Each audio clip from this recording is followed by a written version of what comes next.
Welcome to the podcast Leaders of Today, Teen to Titans. I am so honored to have our guest, Allie Cass. Allie is a holistic transformation coach who helps women step out of survival mode and reconnect with their power, physically, mentally, and emotionally. Her work blends functional nutrition, fitness, NLP mindset work to create real, sustainable change from the inside out. As a teen, Allie learned early that love and validation come from performance. She was a high-achieving student and athlete, always striving to be more, while quietly abandoning herself in the process. At just 16, she entered a relationship where she became a caretaker, carrying adult responsibilities far beyond her years.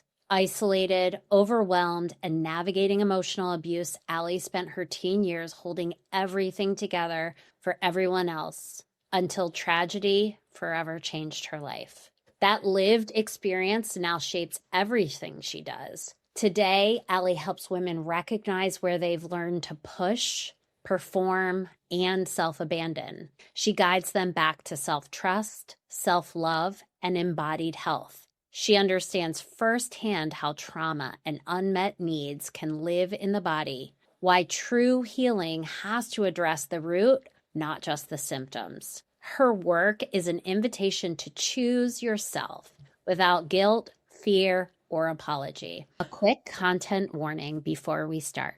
This episode contains discussion of suicide, suicidal thoughts, and loss. Listener discretion is advised. If this brings up anything for you, please prioritize your well-being and reach out for support. You're listening to Today's Leaders, from teens to titans. Hi, I'm Lorraine Connell, a teen leadership coach. I transitioned from teaching chemistry to coaching teens in leadership, helping them realize they can do hard things. We've often believed that leadership is an innate trait, but it's actually a skill that you build and improve. On this show, you'll meet today's leaders who share their teenage experiences, revealing how they developed confidence, direction, and the tools to become the leaders they are now. You'll discover how you or the teens in your life have the potential to become confident leaders, even if it doesn't seem possible. Welcome, Allie. It is so great to have you. Thank you so much for having me.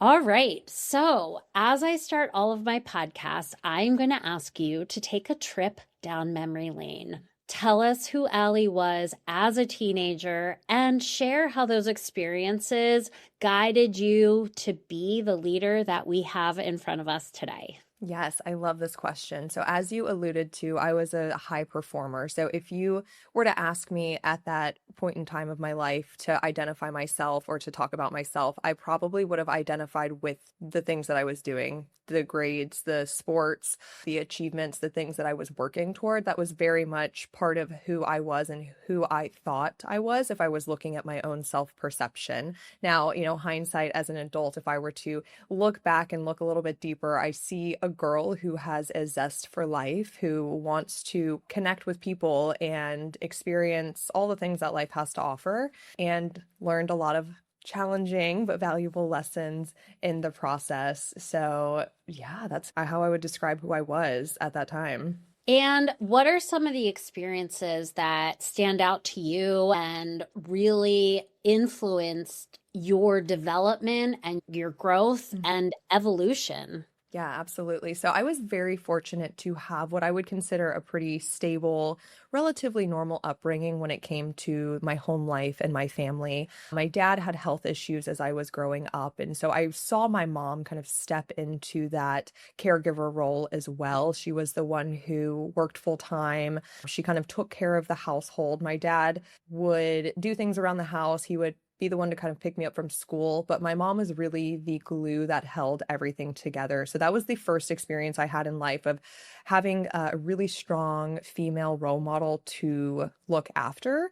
And I started to adopt that mindset or that belief that I have to carry everything, or my mom was a very strong person and I very much kind of followed in that path behind her. So growing up, there was a lot of helping out with my dad. You start to anticipate the needs of the people around you when you're a child. My parents were great. I had all of my basic needs covered. As an adult, and as I've started to unravel a lot of this in my own personal journey and my own healing journey, I realized there was some lack of, I would say, emotional intimacy and emotional connection in my family. Again, my mom was the one that kind of carried everything. So she was always handling logistics. She worked a lot. My dad, again, having health issues, wasn't super available on an emotional level. So as a child, I started to kind of mold myself to just fit whatever the environment around me was. And I became very good at kind of chameleoning to the environment I was in. I was the youngest of three girls. My sisters and I, we are fairly far apart in age. And so I was always around people who were older than me.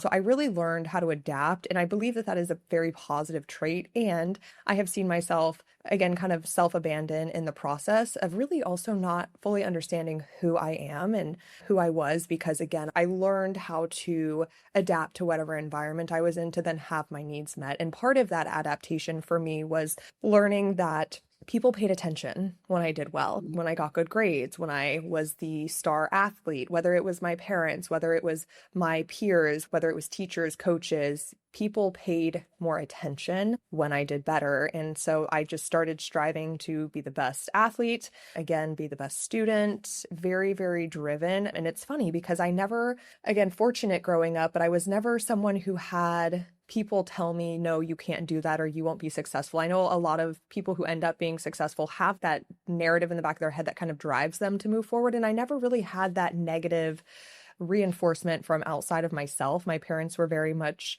do the best you can, and that's good enough. Yet I still, something in me was like, nope, I need to be the best. And that was, again, that became very much part of my identity. It was the way that I related to the world.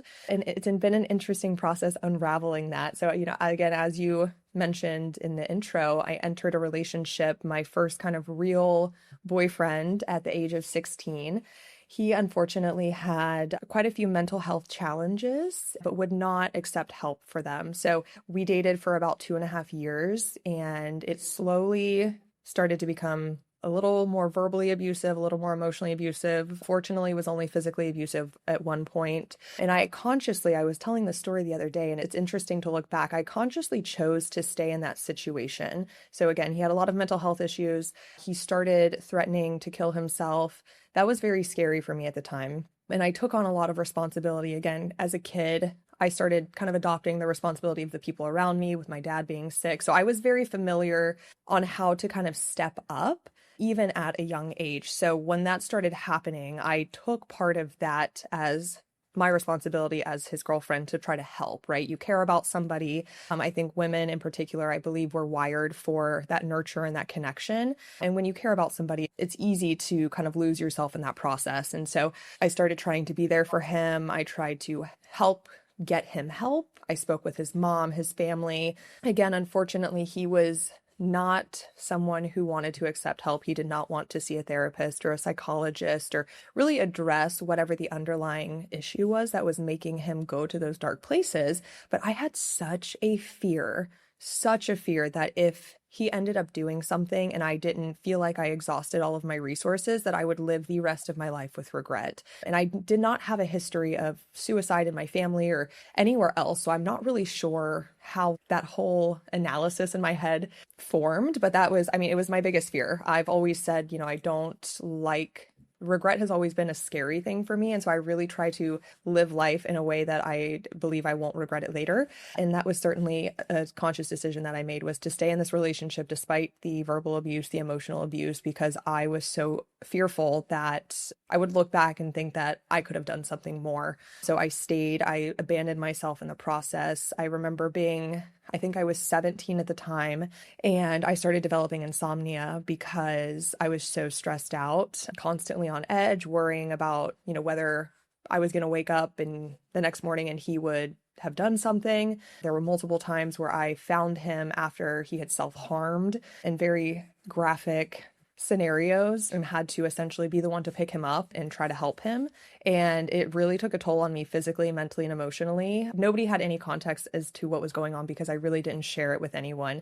And the reason for that was logically, I knew if I told my parents, they would be so concerned for me that, they would forbid me to see him, of course, like any parent probably would do, understandably so. I knew my friends would likely encourage me to exit the relationship. And when I was looking at the situation logically, I was like, I would give myself that same advice, or I would give a friend the same advice.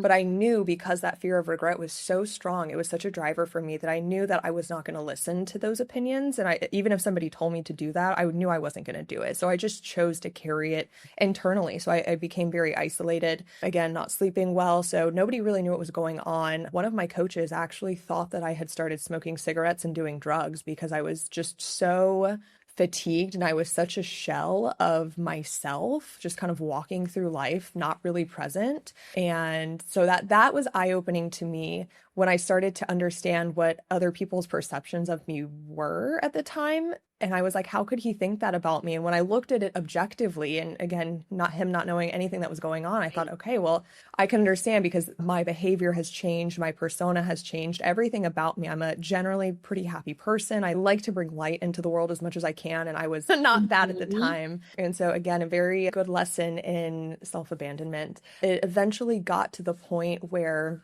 the person I was with would use suicide and would use that as a threat when essentially he wasn't happy with what I was doing, not doing, what I was saying, not saying, all of that. And it got to the point after about 2 years where I just finally realized that there was literally nothing else I could do. And I decided to kind of start exiting that situation. And the ending, unfortunately, is that he did take his own life. I was actually on the phone with him when it happened. And it was a very pivotal point in my life to have that experience. And I didn't really realize it at the time.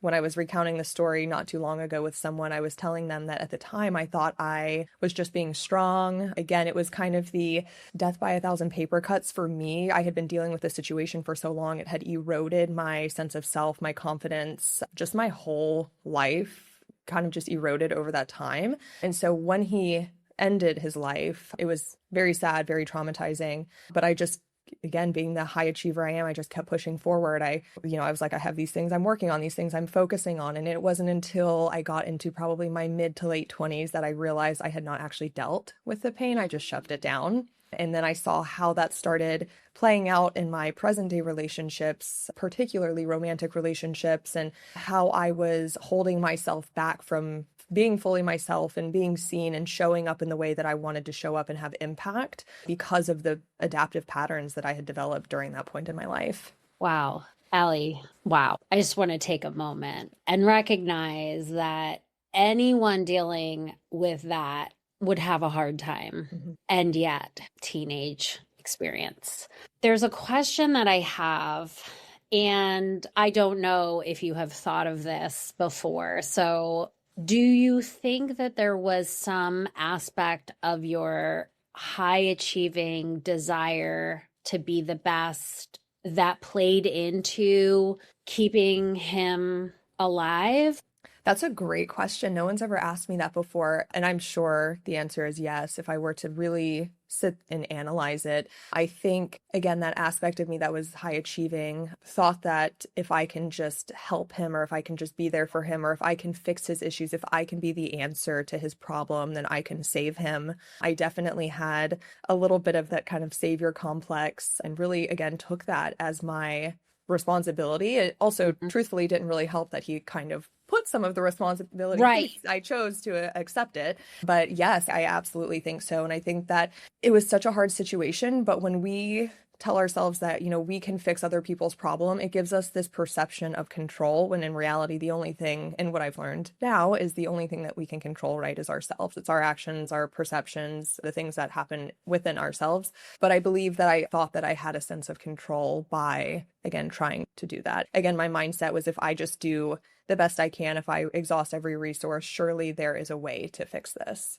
Yeah. And in reflecting your answer and my question, I don't mean to place blame in that sense, but I think there is an aspect of kids who become so high achieving, like receiving that validation from others, from their successes, and doing like being the best at it, that it put you at a vulnerable position to think that everything has a success rate, you know? And I think that that could have been part of it, that because as a society, and you were not wrong, that being the best does get you attention and it does bring people in to your world, that I think like 16-year-old Allie was looking for help, right? And so Allie had achieved everything on her own prior to, because at 16, like a lot of things are still kind of doable.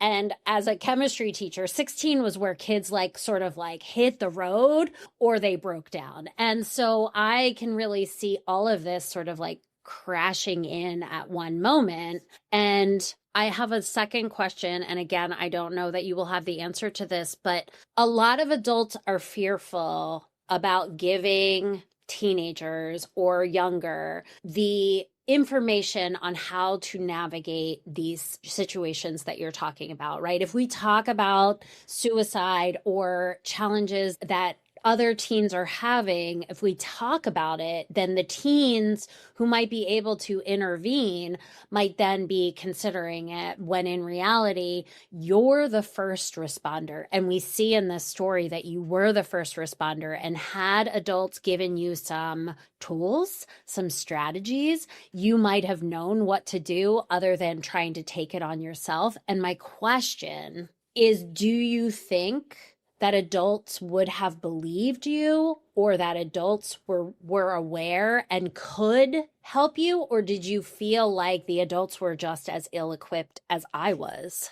That's a wonderful question. So the adults that were aware, so I did tell his mom. She was a very kind, very loving person. She genuinely wanted to get him help and he wouldn't accept it. So I think in that particular context, I think she had perhaps some of the information or some of the tools as far as knowing that he needs a professional, right? He needs somebody that he can confide in, somebody that can help at a deeper level, that has that base of knowledge and those resources. I don't think that any of the adults that were in that situation, ones that either knew what was going on or even those that did not, that perhaps would have known had I spoken out. I don't know that any of those people, though, would have been equipped to assess and manage the situation somewhat on their own as well, without just again, deferring to this person needs professional help, which was absolutely true. And I think in the process of getting somebody the help that they need, it is helpful to have tools and to understand how to navigate a situation like that. Like I remember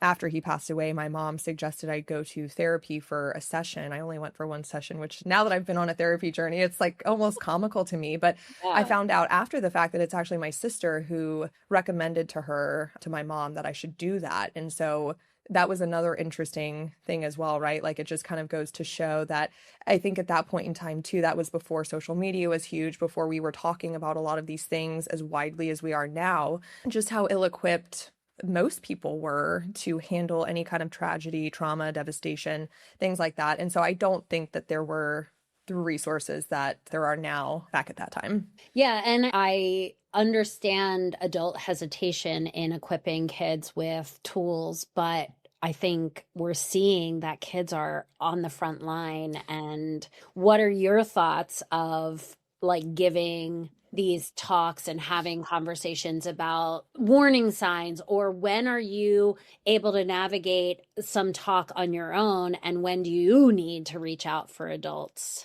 I'm not a parent, so I can only speak from the experience of having gone through that situation myself as a kid. But I think that we live in a time where kids are going to get information and exposure to stuff more times than not, whether we give it to them. So I'm a believer in like, let's teach them, let's give them the tools, let's give them the frameworks. And to your point, even if it's just a recognizing when, there is a warning sign, right? Like it's very clear if somebody says, I want to kill myself, but it is less clear when maybe they're not as vocal about it. And I think for kids to understand, when is it time to escalate this to somebody who is better equipped to help versus, yeah, take it on on your own, which I'm sure happens pretty frequently. So I think with the right context, the right communication, the right type of education, I think would be very helpful for kids.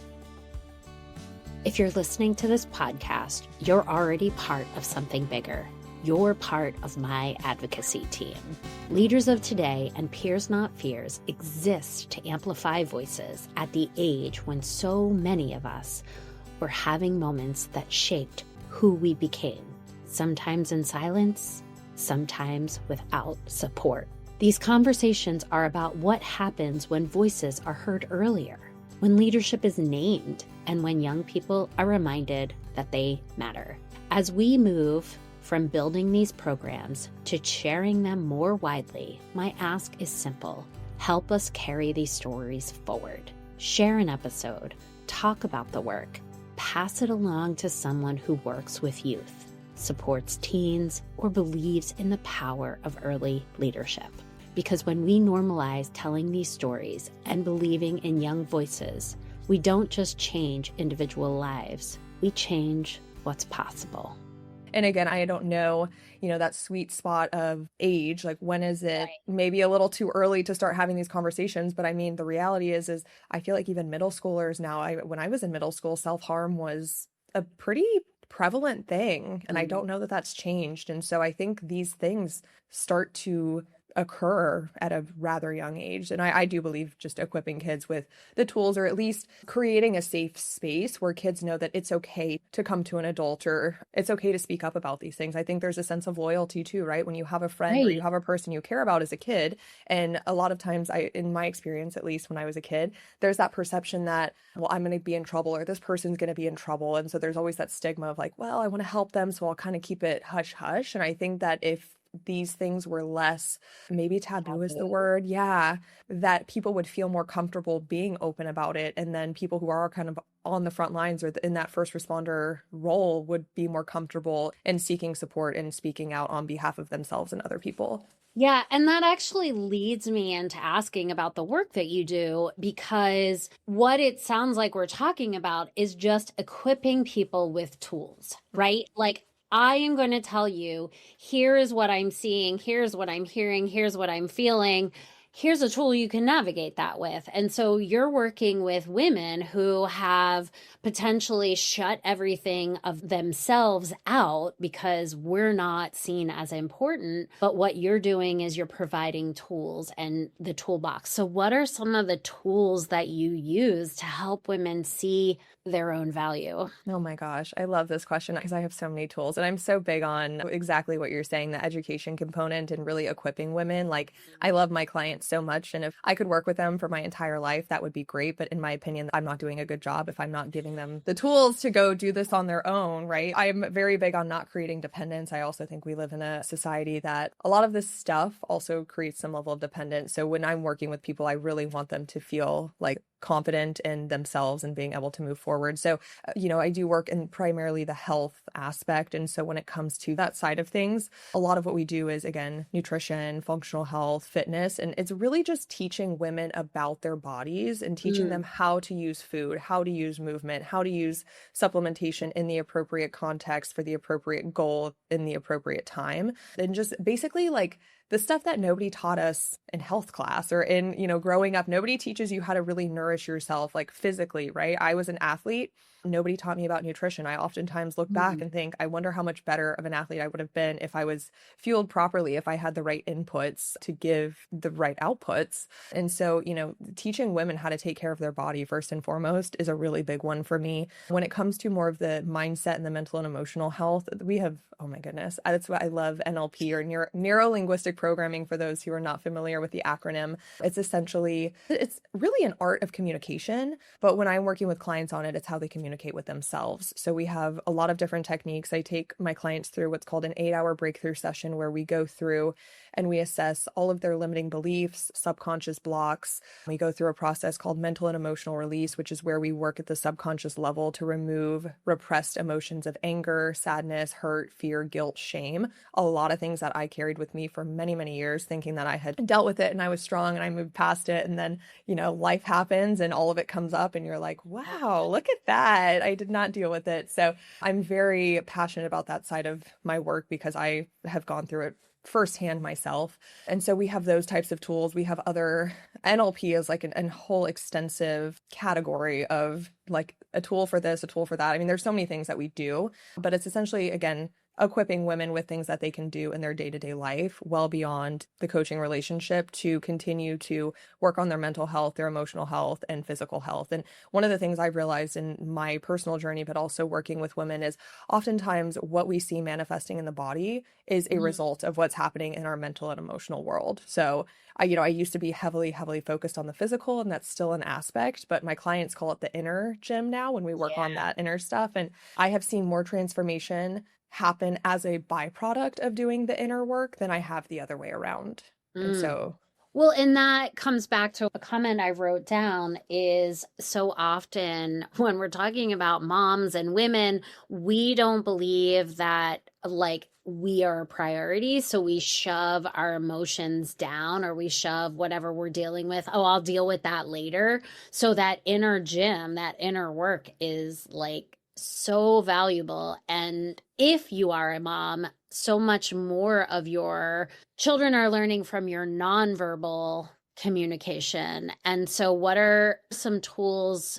I mean, what did you do to get that emotion that you shoved down? What did you do, and how do you use that to help navigate with your clients? that's a great question. Yeah. So for me, I didn't realize wine was what helped me get the emotion up. One day I had a couple too many glasses of wine and I got a little upset about something that a partner at the time did. It wasn't a big deal. And then all of a sudden the floodgates opened. Yeah. And I call it like my Hulk moment where I just went to a different place. And the next day I really sat with myself and I was like, that was not about him. That was about you and all of the things you have not dealt with. And so for me, that process of unraveling, it came after. So my mom passed away when I was 22 and my dad passed away when I was 27. And so it was about 6 months after my dad had passed that I had that moment of, oh, I've actually just been burying all of this. So for me, it kind of came up on its own, but I oftentimes find with my clients that that's kind of what happens when you repress something for so long, you kind of hit that point. Like I always think about the analogy of like a bucket outside that's collecting water, right? You get some drops here and there, the bucket's fine. And then all of a sudden it gets to that point where it's almost full. And then that last drop just it starts to overflow. And so I believe the mind and the body work the same way. And we just hit a threshold where we can't keep it in anymore. For me personally at the time, because I did not have the tools that I have now when I work with clients. So I went to therapy. I was so big on committing to a therapy journey. I had dabbled in it. Again, like I mentioned earlier, a session here, a session there after my mom passed away. And my issue was I had more positive days than negative days. Like even in my worst times, I was really good at reframing what had happened and trying to make a positive spin out of it and using it as fuel and again, pushing forward. And that was very much what I did up until about age 27. I was like, I don't really need to go because I feel pretty good most of the time. And so I committed to it. I was like minimum 4 months. I don't know where I got 4 months. It just seemed like a decent enough time. And I told myself I'm going to go every single week. I don't care how good I feel. I don't care how happy I perceive I am. I'm going to go anyway. And that was the first step for me in really starting to unravel a lot of what I had not let go of. So I've been in and out of a therapy journey for 5-6 years now, and it's been wonderful. And it's served me in many different ways for many different reasons at different points throughout that journey. Once I, again, became familiar with NLP, I realized again I did a lot of conscious processing in therapy. So I became very consciously aware of my patterns, where a lot of it stemmed from. I started looking at my behaviors in my current life, particularly again, in those romantic relationships is where I have seen my patterns play out the most. And I started understanding where they were coming from and why I was doing what I was doing. And it was helpful to kind of separate some of my behaviors from who I am as a person and understand that those were adaptive mechanisms that I developed, and also recognize that there's still my responsibility to address. And so that was a big part of my process. But, the more I got into that, the more I just sometimes would feel like it just feels like there's a sticky point or a block. And so I started exploring like what the subconscious mind does. And I fell into NLP. I think it was a friend of mine. I also was big into Tony Robbins for a while, and he comes Mhm. from that NLP world. So I got some exposure to some things, and I eventually decided to take a certification. And that's when I was like, oh, this all makes sense. So again, doing that mental and emotional release process has been so huge for me, and it's so huge for the clients that I do it with. Meditation is another thing that is really, really big for me. Learning how to quiet my mind and just Mhm. sit and observe, right? Because a lot of people think meditation is about being like totally quiet. I don't have any thoughts. And it's like the brain still wants to have thoughts. And it's so much more about observing and being able to kind of just sit and be present with whatever is happening. And that's actually something, even in my present day, I'm still continuing to develop and work on, is how do I sit and be present with my emotions that are coming up. And so meditation was a huge thing for me. Again, NLP is something that in different techniques for different purposes that I will utilize. Something that has also been very helpful for me in the process is just somatic work in general. So also Mm. learning how to work with the body. I really like EFT, or emotional freedom technique. It's also known as tapping. So it's Yeah. where you're tapping on different meridian points. It can be really helpful for helping to loosen the grip that, whether it's a belief or an anxiety or something negative that we're experiencing, it kind of helps clear that energetic pathway and create just enough of a disconnect for you to kind of process it and metabolize it better. So that's a big one that I've started doing in the last couple of years and also implementing with clients. But I realized in my journey too, I would talk about this a lot with clients, the difference between intellectualizing versus embodying. And a lot of this work, the initial part is intellectualizing. It's understanding what Mm. you've been through, what's going on, being able to observe yourself, and that's great. And then it's, one step further to teach the body a new reality, because the nervous system holds every single experience that you've been through. And I was like, man, I've been through some experiences. So my nervous system is like, On high alert. Yeah. it is, yeah, it's like, hey, we'd like a nap. And I'm like, no, keep going. Going. It's like, you got to protect us, got to keep us safe. And so once I learned that too, I was like, I need to do this, not just for my mental and emotional health, but for my physical health too. Again, going back to that theme of a lot of this stuff, when it goes years and decades being unaddressed, it shows up in the body. Yeah, and I think there was something that you and I had talked about earlier, but I work with young kiddos, and I would love if you have any insight on, how we might teach kids that the most important person is yourself, and it is okay to do the things that your body needs, your brain needs, your nutritional needs are. Like, where do you think we're missing that link at the young ages? Wow, that's such a good question. I mean, I think there's probably some gaps kind of across the board, right? I don't think that we teach kids how to nourish their body properly.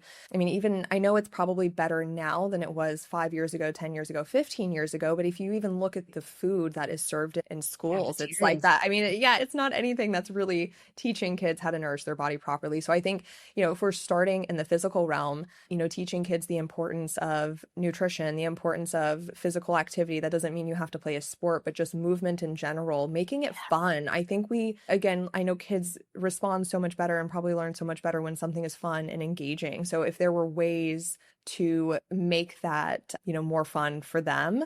I know a lot of this stuff gets reinforced at home, so that's a whole separate, challenge, Right. because we have a generation of adults, my generation included, that don't know these things unless you, have either been on your own journey or you get Right. into it just happenstance or as a profession. And so I just think, when you don't know, you don't know. But I Mm. think that is a start. And then for kind of the other aspect, maybe more of the mental, emotional, or just teaching kids that they are the most important person in their own life, is I think exploring or encouraging kids to explore who they are. That's probably an interesting topic right now, but this is again just my experience from Yeah. being a kid. Like, I think the traditional school system, we try to mold people to fit in these little boxes, right? Like, you take these classes, you have this structure, and structure is great. And I think that it also shuts down a lot of creativity for kids and a lot of Yeah. self-expression. And so I think encouraging kids to explore themselves, to sit with themselves too. I know when I went to college, the thought of like eating a meal by myself in the dining hall was like Yeah. horrifying. And now I'm like, I can go on a whole vacation by myself. And like, of course, I would love to be there with people I care about, but like, I have no issue sitting with myself. And so, just teaching kids to sit with themselves, to listen to their body, what's going on. I also think sometimes as adults, it can be easy to dismiss what a kid is saying. Like I remember being a child and something would hurt and I would tell my mom and she'd be like, you're fine, you're fine. Yeah. There were a couple times where like I actually wasn't fine. And after a couple days, she was like, oh, you're not fine. And I'm like, I've been trying to tell you, So I Yeah. think encouraging kids to develop that self-trust by listening to them and perhaps giving validation where it is appropriate can be really helpful, because I can tell you in a lot of the adults that I work with now, self-trust is, and that's been a Missing. big theme for me. Yeah, it's missing. A lot of my clients that are like, I would try to speak up when I was a kid and nobody really acknowledged me, or I would get shut down, or I would get told that I wasn't experiencing that, but like I really feel like I was. And now I don't even know if I can trust my own intuition or my own thoughts or my own experience. And so I think maybe listening more and just being more present, really. I think a lot of this could be addressed with adults being present with their kids or in whatever dynamic it is, and also teaching kids to be present as well. Those are such valuable suggestions. And personally, as a mom and someone working with youth, I think I can take a lot of that into heart. There were a couple of things that I want to connect my listeners to. Chelsea Fournier, one of my previous episodes, she talked about that gap of trusting yourself with intuition. And so if you want to listen to that story, understanding where intuition is important and how trusting yourself is really, really valuable. And Julie Costa also talked to me a lot about the NLP, things like that as well. So before we ask you to share all of your contact information, give some advice to a teen that maybe resonates a little bit with your story, sharing like as a parent who maybe is like, oh, I wonder, like reach back and share some advice for them. Yeah, I think the biggest advice I could give for perhaps someone in a similar situation or who resonates with my story is that you don't have to carry it alone. There's something to the idea of like, I can be strong, I can be independent, especially as a woman or a girl. I can take care of this. I don't want to burden. That was another thing for me. I don't want to burden my parents. My mom's already busy enough. My dad doesn't feel his best very often. Like, I don't want to bring that in. But just understanding that you don't have to carry these things alone and to seek support. That is something I very much did not do. And it's something as an adult, I still really am learning how to ask for help, how to seek support. And I can tell you that so much of my healing and so much of my return back to myself has come in the presence of community. And that's given me a lot of courage and a lot of grounding during times where I might feel alone or I might isolate. And so for anyone who is going through that, just know that it can be challenging. And I understand that. And there's a lot of healing and a lot of hope that's found with just connection with others. So seek support. If you're in a situation that is becoming detrimental to you, whether that's physically, mentally, or emotionally, I can tell you it is not worth being in it anymore alone. Again, reach out to somebody that can help, especially if you're a kid. Reach out to a trusted adult. If it's not a parent, maybe it's a mentor or a coach or a guidance counselor, just somebody who could perhaps connect you to someone who can help. And if you feel like people aren't listening to you, keep speaking up. I think that there's so much value, particularly as an adult, in learning how to own your voice, even when someone else is telling you otherwise. And so I encourage people, and I think it's so cool to see people stand in their integrity. And especially, if a kid does that and it says, no, this is what I'm experiencing, or this is what I need help with, don't lose that, because it will serve you well in the future.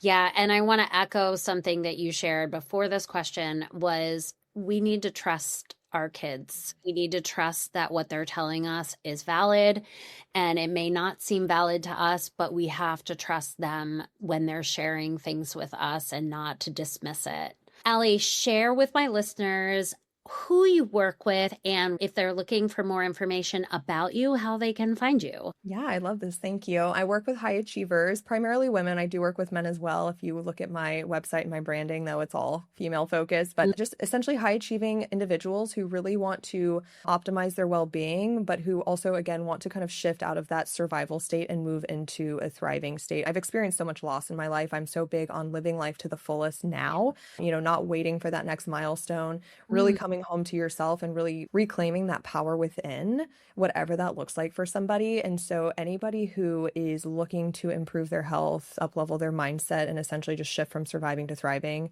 so that they can live a life that they look back on and, again, have no regrets. That's such a big theme in my life. Those are the people I love. I love helping. And where can they find you? Yes, thank you. My website is www.alliecasshealth.com. You can also find me on Instagram at Allie Cass Health, and I'm also on Facebook and LinkedIn, but a little less active on those platforms. And your Allie is Allie.